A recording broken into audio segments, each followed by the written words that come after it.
UFC မှာဗန်ခပတ်ရပြီးနောက်မြန်မာပရိသတ်တွေရဲ့ boycott လုပ်ခြင်းခံလိုက်ရတဲ့ One Championship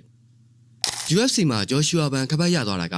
One Championship အတွက်နစ်နာစရာဖြစ်သွားပါတယ်။အဲ့ဒါကတော့ One Championship ကပွဲကျင်းပပုံညံဖြစ်တဲ့အတွက် UFC ကိုဘယ်လို့မှမရှိနိုင်ပါဘူး။ဒါပေမဲ့မြန်မာနဲ့ဂျပန်ပရိသတ်တွေကို target ထားပြီးပွဲတွေကျင်းပပြီးတော့သူကအထိုက်လျောက်တော့အောင်မြင်နေပါသေးတယ်။ဒါပေမဲ့ဗန်က UFC မှာခပတ်ရပြီးတဲ့နောက်ပိုင်းဗန်ရဲ့ခပတ်ကိုစိန်ခေါ်သူတွေထဲမှာဂျပန် fighter တယောက်လည်းပါဝင်လာပါတယ်။အဲ့တော့ UFC က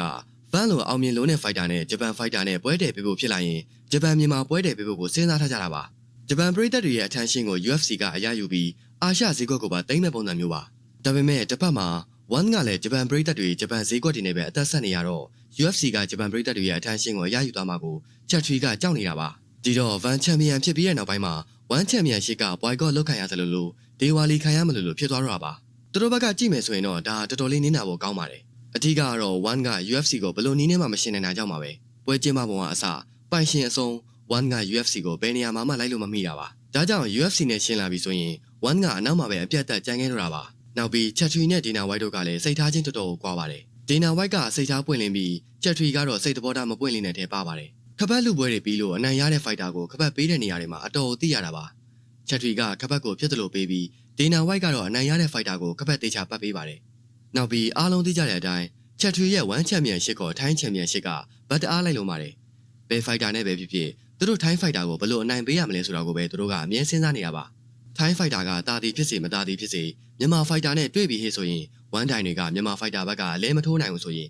ထိုင်း fighter ကိုပဲအနိုင်ပေးတာပါ။အဲ့တော့ချက်ထရီရဲ့ One Championship ကအာရှတခွင်မှာဆိုရင်ခုနပြောပြခဲ့တဲ့အပိုင်းတွေမှာလုတ်ပေါ်ကိုင်းမောင်တွေကတော်တော်ပဲရုပ်ပေါက်လွန်းတာပါ။တခါတလေကျရက်ကွက်ပွဲကျင်းပနေတယ်လို့မျိုးချက်ထရီကလောက်တာပါ။ဒါကြောင့်မြန်မာပရိသတ်တွေနာကြီးနေကြတဲ့ One Championship က boycott လုပ်ခံရမယ်ဆိုလဲလုပ်ခံရတင်ပါတယ်။ဒါပေမဲ့ UFC က One နဲ့မိုးနဲ့မြေပါပဲ။ဘာလိုက်ဖို့နေတတာအမေရိကန်အခြေစိုက် UFC ပြိုင်ပွဲကြီးမှာအမေရိကန်နိုင်ငံသား UFC ချန်ပီယံတော့အခုလက်ရှိမှာမရှိပါဘူး။အရင်တော့ဆိုလဲအမေရိကန်နိုင်ငံသားချန်ပီယံဆိုလို့ဂျွန်ဂျုံတို့ DC တို့ပဲရှိခဲ့ဘူးတာပါ။ဒီတစ်ချက်နဲ့လည်းပဲ UFC ကဘယ်လောက်ထိပတ်လိုက်မှုကင်းလဲဆိုတာကိုတွေ့မြင်ရမှာပါ။ဒါပေမဲ့ဝါမာကတော့ MMA ကလွှဲရင်မွေထိုင်းဘက်မှာဝိတ်တန်းတိုင်းနီးပါးကထိုင်းလူမျိုးချန်ပီယံကြီးပါပဲ။လက်ရှိစူပါဘုန်းတို့ Rock Tan တို့နဘီတို့ကပတ်လိုက်ပြီးလို့ချန်ပီယံဖြစ်လာတာလို့ဆိုလိုချင်တာမဟုတ်ပါဘူး။ဒီ fighter တွေကတကယ်ကောင်းလို့ချန်ပီယံဖြစ်လာကြတာပါ။ဖြစ်နေတဲ့အရာတခုကိုမြင်အောင်ပြောပြရုံပါ။ဒီတော့ပြောချင်တာက